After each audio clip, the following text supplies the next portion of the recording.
চোখের সামনে যেন কল্পবিজ্ঞান থ্রিলারের কোনো দৃশ্য। চীনের একটি রোবট কারখানায় সম্প্রতি ঘটে গেল এক ভয়াবহ ঘটনা। তৈরির সময় হঠাৎ করেই এক হিউম্যানয়েড বা মানবাকৃতির রোবট নিয়ন্ত্রণ হারিয়ে ফেলে, প্রকৌশলীদের ওপর আক্রমণ চালায়, লাঠি, ধাক্কা, অপ্রত্যাশিত ভীতিকরভাবে নড়াচড়া, সব মিলিয়ে দৃশ্যটা এতটাই ভয়ঙ্কর ছিল যে মুহূর্তে ভাইরাল হয়ে যায় ঘটনাটির ভিডিও। আর সেই সাথে বিশ্বজুড়ে ছড়িয়ে পড়ে নতুন এক শঙ্কা। বুদ্ধিমান যন্ত্র যদি এমন বিদ্রোহ করে, তবে তা সামাল দেওয়ার জন্য আমরা কি আদৌ প্রস্তুত? হিউম্যানয়েড রোবট বলতে এমন রোবটকে বোঝায় যার গঠন বা আচরণ অনেকটাই মানুষের মতো। মাথা, হাত, পা সবই থাকে মানুষের মতো। শুধু রূপেই নয়, তারা হাঁটতে পারে, কথা বলতে পারে, এমনকি কোনো কোনো ক্ষেত্রে সিদ্ধান্তও নিতে পারে। এসব রোবট তৈরি করা হয় তারা যেন মানুষের সহকর্মী হিসেবে কাজ করতে পারে। শিল্প কারখানা, স্বাস্থ্য খাত কিংবা ঘরোয়া পরিবেশে এমন রোবট বা যন্ত্র মানবকে কাজে লাগানো হয়। চীনের ইউনিট 3 রোবোটিক্স নামের এক প্রতিষ্ঠানে ঘটনাটি ঘটে। প্রতিষ্ঠানটির নতুন মডেলের হিউম্যানয়েড রোবট H1 এর অ্যাসেম্বলি চলাকালীন সময়ে ঘটল এই অঘটন। প্রায় 1.8 মিটার লম্বা এবং প্রায় 80,000 ইউরো দামের এই রোবট হঠাৎ করেই অস্বাভাবিক আচরণ শুরু করে। ভিডিওতে দেখা যায় রোবটটি হঠাৎ হাত পা ছুটতে শুরু করে, এক পর্যায়ে লাঠিও মারতে থাকে, সামনে এগিয়ে যায় যেন পালাতে চাইছে। প্রকৌশলীরা আতঙ্কে সরে যান, পরে একজন কোনোভাবে রোবটটিকে থামাতে পারেন।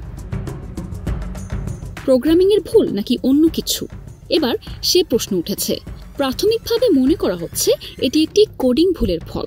সংবাদ মাধ্যমের বরাতে এমনটাই জানা গেছে, যদিও আনুষ্ঠানিকভাবে এর কোনো কারণ এখনও প্রকাশ করা হয়নি।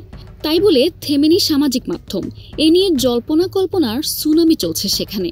রোবটের এমন আচরণের পেছনে হ্যাকিংয়ের হাত রয়েছে বলেও আভাস ইঙ্গিত দিচ্ছেন কেউ কেউ।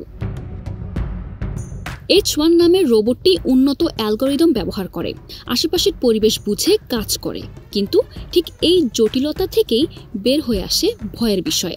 অ্যালগরিদমে সামান্য ভুল বা একটুখানি প্রোগ্রামিংই তৈরি করতে পারে ভয় ধরানো বিশৃঙ্খলা। রোবটের এমন খাপছাড়া আচরণ এই প্রথম ঘটনা নয়। কয়েক মাস আগে চীনের এক প্রকাশ্য প্রদর্শনী বা পাবলিক ডেমোতেও এক রোবট হঠাৎ দিকভ্রষ্ট হয়ে জনতার ভিড়ের দিকে এগিয়ে গিয়েছিল। তখনও প্রশ্ন, এসব যন্ত্র ঠিক কতটা নিরাপদ? একাধিক ঘটনার পুনরাবৃত্তি এখন অনেকের মনেই সন্দেহ তৈরি করেছে। প্রযুক্তির দৌড়ে আমরা কি প্রয়োজনীয় সাবধানতা অবলম্বন করছি? অনেকেই আরও একটি প্রশ্ন করতে পারেন, রোবট শব্দটি কোথা থেকে এলো? রোবট শব্দটির জন্ম কিন্তু বিজ্ঞান গবেষণাগারে নয়, বরং সাহিত্যে। চেক রিপাবলিকান লেখক কারেল চ্যাপক 1920 সালে তার লেখা নাটক RUR রোসামস ইউনিভার্সাল রোবটসে প্রথম রোবট শব্দটি ব্যবহার করেন। রোবোটা শব্দটি চেক ভাষায় অর্থ দাঁড়ায় জবরদস্তি, খাটুনি বা দাসত্বমূলক শ্রম। আর সেখান থেকেই বিজ্ঞান আর কল্পবিজ্ঞানের জগতে প্রবেশ করে আজকের এই শক্তিশালী শব্দ। মানুষের সহকারী এবং সহকর্মী হিসেবে তৈরি রোবট যদি একদিন মানুষের শত্রুতে পরিণত হয়, তাহলে সেটা নিছক প্রযুক্তিগত ত্রুটি নয়, বরং এক ভয়ঙ্কর বার্তা। প্রযুক্তি যত দ্রুত এগোয়, তত বেশি দরকার সচেতনতা, নিরাপত্তা আর নৈতিক নিয়ন্ত্রণ।